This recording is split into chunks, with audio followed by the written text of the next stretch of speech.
Hello దోస్తులు, ఎట్లా ఉన్నారు? నేను మీ సరళ.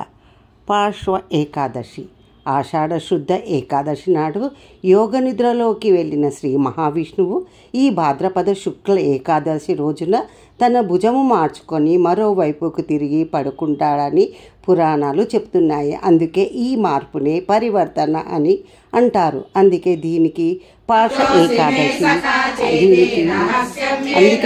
పార్శ్వ ఏకాదశి, పరివర్తన ఏకాదశి, పద్మ ఏకాదశి అని కూడా పిలుస్తారు. జై శ్రీమన్నారాయణ. అందరూ లైక్ చేయండి, షేర్ చేయండి, సబ్స్క్రైబ్ చేసుకోండి ప్లీజ్.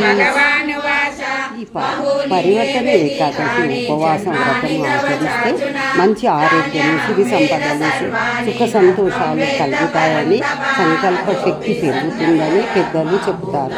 అందుకే ఈరోజు ఉపవాసం ఉండి విష్ణు కృప కోసము సంపూర్ణ పారాయణం చేయాలి. జై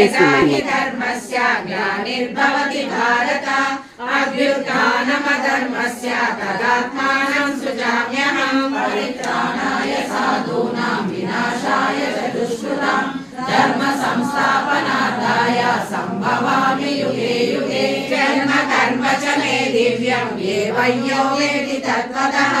తత్వా దేహం పునర్జన్మ నైతి మామేసి సోర్జున. వీతరాగ భయ క్రోధాః మన్మయామాముపాసితాః. బహవో జ్ఞాన తపసః కామద్భావమాగతాః. ఏ రామాం ప్రపద్యంతే తాం సదైవ భజామ్యహం. మమ వర్త్మానువర్తంతే మనుష్యార్థ సర్వశః. కర్మణం సిద్ధిం జయంతమియ దేవతాః.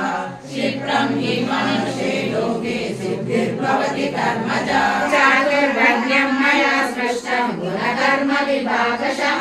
తస్య కర్తారమపి మాం విద్య కర్తారమవ్యయం. నాం కర్మాణి లింపంతి న మే కర్మ ఫలే స్పృహా. ఇది మాం యో విజానాతి కర్మభిర్న సమజ్జతే.